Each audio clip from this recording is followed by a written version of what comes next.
ঢাকার বাইরে আমাদের ময়মনসিংহ সিটি কর্পোরেশন এটা নতুন সিটি কর্পোরেশন, এখানেও আসলে গ্রিন হওয়া দরকার এই কর্পোরেশন। এখানে ময়লা আবর্জনার স্তূপ, পাশাপাশি রাস্তা খুবই সরু, আর সেই ক্ষেত্রে রেল লাইনটি একেবারে বরাবর শহরের এই প্রান্ত থেকে ওই প্রান্তে চলে গিয়েছে। প্রায় 10টি রাস্তা ক্রস করতে হয় রেল চলাচলের সময়।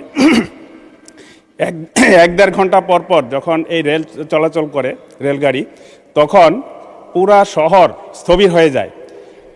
আমার মাননীয় প্রধানমন্ত্রীর কাছে প্রশ্ন হচ্ছে, এই রেল লাইনটি যদি শহর থেকে সরিয়ে বাইরে বাইপাস করা যায় অথবা রেল স্টেশনটি বাইরে নেওয়া যায়, তাহলে শহরের এই 300 ফিট রাস্তা বরাবর একটি রাস্তা হয়ে যাবে শহরের মূল শহরে।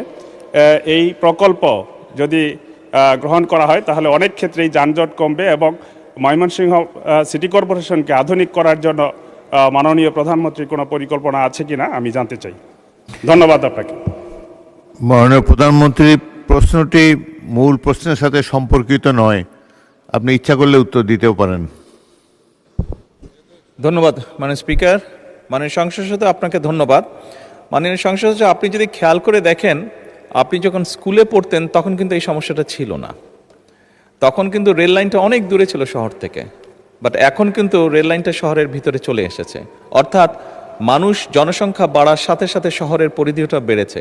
আপনি যে বাইপাসের কথা বললেন, আমি আমার নিজ শহর, নিজ ডিস্ট্রিক্টের কথা বলতে পারি, সেখানেও একটি বাইপাস আছে যেটি শহরকে বাইপাস করে চলে গিয়েছে। কিন্তু এখন দেখা যাচ্ছে সেই বাইপাসের উপরেও বিভিন্ন প্রতিষ্ঠান গড়ে উঠেছে, বাইপাসের দুই পাশে, বাইপাসের উপরে না, বাইপাসের দুই পাশে। এখন মনে হচ্ছে বাইপাসকে বাইপাস করার জন্য আরেকটি বাইপাস দরকার।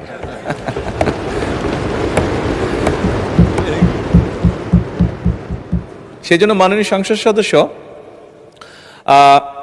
আমরা যদি শহর বাড়াতে চাই, রেল লাইনকে অন্যদিকে নিয়ে যেতে চাই, সেটি হয়তো বা করা যাবে, তবে আমাদের দেশটি আয়তন হিসাবে ছোট, সেজন্যই আমাদেরকে অনেকগুলো বিষয় চিন্তা করতে হয়। আপনি জমিটা নষ্ট করবেন কিনা, আপনি এখানে অর্থটা ব্যয় করবেন কিনা, এই সকল কিছু বিবেচনা করে আমাদেরকে পরিকল্পনা গ্রহণ করতে হবে সবগুলো শহরের ক্ষেত্রে। এটি শুধু ময়মনসিংহ শহর না, এটি বোধহয় বাংলাদেশের সব শহরের ক্ষেত্রেই প্রযোজ্য বিষয়টি, একটি বড় পরিকল্পনা।